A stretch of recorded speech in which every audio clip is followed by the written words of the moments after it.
എല്ലാരും ട്രിപ്പ് പോവാണെന്ന് അതിന് വേണ്ടിട്ട് ഒരുങ്ങി നിൽക്കാൻ ഞങ്ങൾ ഒരു ഉച്ചയാകുമ്പോഴാണ് ഇറങ്ങാനൊരു പ്ലാൻ മനസ്സിൽ വെച്ചിരിക്കുന്നത്. എനിക്കാണെങ്കിൽ ഇന്നലെ വാങ്ങിയ ഡ്രസ്സിൽ കുറെ എണ്ണൊന്നും ഷേപ്പ് ആക്കിയിട്ടില്ല. അപ്പൊ അത് ഷേപ്പ് ആക്കാൻ വേണ്ടിട്ട് ഞാൻ വേഗം ടൈലറിംഗ് ഷോപ്പിക്ക് പോയി. അങ്ങനെ അവിടുത്തെ പരിപാടി കഴിഞ്ഞിട്ട് നേരെ പുറേ പോയിട്ട് കാരണം സാധനമൊക്കെ എടുത്ത് നമുക്ക് ഇറങ്ങാൻ ടൈം ആയിണ്ടേ. ഞാനാണെങ്കിൽ ബാണ്ടക്കെട്ടിലാട്ടോ എന്റെ ഫുള്ളുള്ള സാധനം. ഉമ്മച്ചാണെങ്കിൽ ഫുൾ ആ വലിയ പെട്ടിയില് ദീദി ഉണ്ടായില്ല. അങ്ങനെ ഞങ്ങളെ കൊണ്ട് എടുത്താ പൊങ്ങാത്ത സാധനങ്ങളൊക്കെ വെച്ച് ഞങ്ങൾ എങ്ങനെയൊക്കെയോ സിറ്റ് ഔട്ടിക്ക് എത്തിയിട്ടുണ്ട്. അപ്പാണ് ആരാ ഹാജാന്റി ഷാലും വന്ന്. കാരണം നമ്മൾ 5 ട്രിപ്പ് പോകുന്നത്.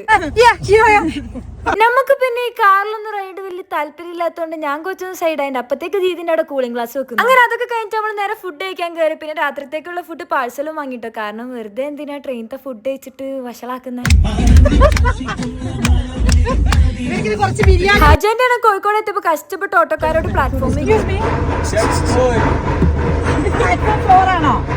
ഇന്ദുചൂടും പിന്നെ ഒരു ഇടവേളക്ക് ശേഷം ആയതുകൊണ്ടാണ് റെയിൽവേ സ്റ്റേഷൻ കാല് കുത്തുന്നോണ്ട് ഞാൻ പിന്നൊന്നും മിണ്ടാൻ പോയി. നമ്മൾ കയറി എൻട്രൻസ് എന്നാണ് ഒരു ലോഡ് നടക്കാണ്ട്. അപ്പത്തേക്ക് സൺലൈറ്റ് കണ്ടപ്പോ ഞാൻ കുറച്ച് ക്യൂട്ട്നെസ് വാരി എറിഞ്ഞുണ്ട്. കാരണം അതൊക്കെ എല്ലാവരും ലൈഫ്. അങ്ങനെ പിന്നെ പ്ലാറ്റ്ഫോമിന്റെ അവിടെ ഒരു സീറ്റും കണ്ടെത്തി അവിടെ സാധനങ്ങൾ വെച്ചിട്ട് ഞങ്ങൾ ട്രെയിൻ നയിക്കാണ്ട് കുറെ ലേസും കടലൊക്കെ വാങ്ങാൻ പോയിട്ട് അപ്പത്തേക്കൊണ്ട് ഒരു കെട്ട് സാധനമായിട്ട് ഉമ്മച്ച് രീതി വരുന്നത്. ഞാൻ മുന്നോട്ട് നോക്കുമ്പോൾ ഒരു മച്ചു നല്ല വ്ളോഗ് പിടിച്ചു. പിന്നെ ആസ് യൂഷ്വൽ റെയിൽവേ സ്റ്റേഷനിൽ എത്തിയ സ്റ്റാറ്റസിലൂടെ എല്ലാവരും അറിയിക്കണ്ട. അതിന് കുറെ ഫോട്ടോസ് എടുക്കണ്ടേന്ന്. ഒരു ഫോട്ടോ എടുക്കുമ്പോൾ അജാന്റെ വെറുപ്പിക്കുകയും ചെയ്യും. കാല് വെച്ച മോഡൽ അടിപൊളി.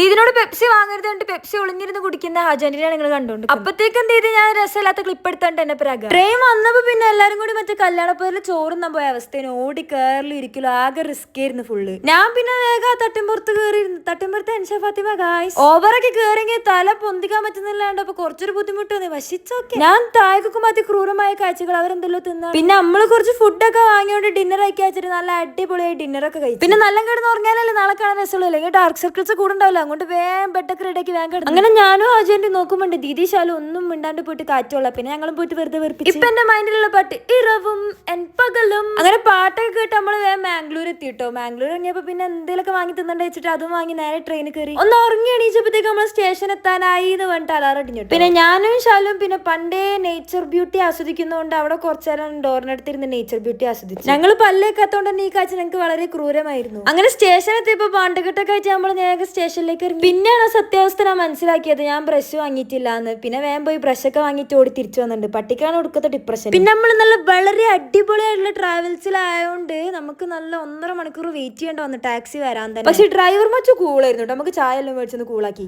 അപ്പത്തേക്കും അജന്റിക്ക് ഡ്രൈവറിനോട് ക്രഷ് അടിച്ചിട്ട് ലേസ് ഒക്കെ കൊണ്ടേ കൊടുക്കുന്നുണ്ട്. എന്നാലും ഡ്രൈവർ മച്ചു കൂല. ട്രാവൽ ചെയ്തത് ഞാൻ അടുത്ത വീട്ടിൽ പറഞ്ഞുതരാം. അപ്പൊ ബാക്കി അടുത്ത വ്ളോഗിൽ ഓക്കെ ബൈ.